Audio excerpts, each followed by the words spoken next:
A anodização consiste na formação controlada de uma fina camada de óxido em certos metais. Nesse exemplo, trataremos especificamente do alumínio.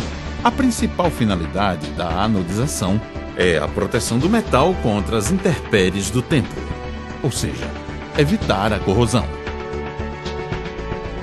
Outra finalidade é a mais comumente procurada por pessoas que desejam fazer a anodização em casa, é o fator estético, não importando muito a dureza dessa camada.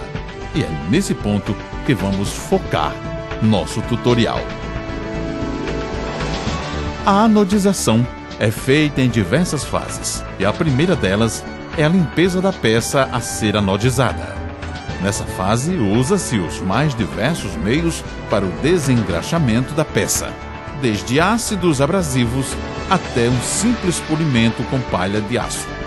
Agora, se a peça já estiver limpa, não faz-se necessário essa fase do processo.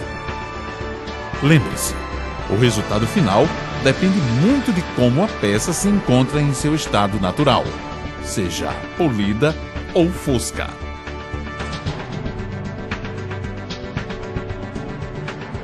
Um meio de saber se o alumínio que tens será anodizado é só colocar dentro de uma solução de água e soda cáustica por 5 ou 10 minutos. Se o alumínio sair com sua cor natural, significa que é anodizável. Se sair escuro, então existem outras ligas na sua composição e não terá um efeito bom no processo anódico. Na segunda fase, a peça será submersa em uma solução feita com água destilada e ácido sulfúrico puro, na proporção de 1 parte de ácido para 6 ou 8 partes de água. Importante: sempre misture o ácido à água e nunca o inverso, pois pode causar explosão. A temperatura é um fator importante nessa fase, pois solução com baixa temperatura, em torno de 3 graus, torna a anodização dura, resistente, porém difícil sua coloração. Já a temperaturas muito alta promove uma ótima coloração, porém muito mole, fácil de ser desmanchada. A temperatura ideal é em torno de 20 graus Celsius. Nessa fase também, outro item importante é a eletricidade aplicada. Uma fonte de corrente constante promove uma camada uniforme na superfície da peça. A voltagem varia em torno de 12 a 30 volts e a amperagem é de 1 ampere para cada decímetro quadrado por um período de 60 minutos. Na anodização caseira, onde a preocupação é mais estética, pode-se aplicar correntes menores, que formará uma camada mais fina, mas com boa coloração. Cuba do eletrólito. Deve ser de material não corrosivo e nas suas laterais deve conter chapa de alumínio para a conexão do polo negativo da fonte. Na terceira fase, faz-se o banho da peça que foi retirada da solução.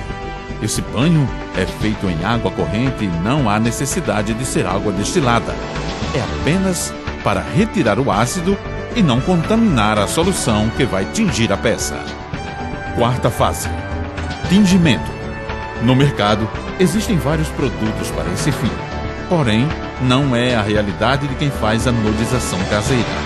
Então, existe a anilina de bolo, que é um corante forte, barato, não tóxico e produz um bom acabamento final. Essa solução é feita em água destilada e deve ser aquecida em torno de 40 a 60 graus. Não mais do que isso, pois pode promover o fechamento dos poros criados na segunda fase do processo. Nessa solução, a peça precisa ficar no mínimo 15 minutos e sempre em movimento. A tonalidade é uma questão de tentativa.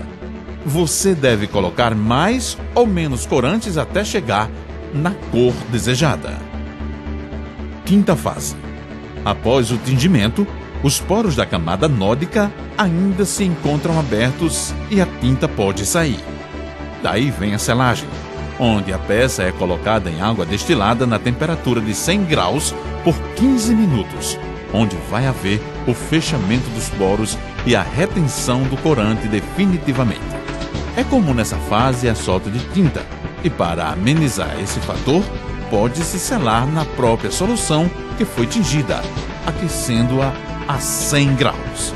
Na última fase, a peça precisa passar novamente por lavagem e polimento, se for necessário. Importante: o processo eletroquímico exige materiais de proteção como luvas e máscaras. Deve ser feito em ambiente ventilado e nunca perto de crianças. Espero ter contribuído para com as pessoas que assim me solicitaram, e para aqueles que estão assistindo esse vídeo, muito obrigado.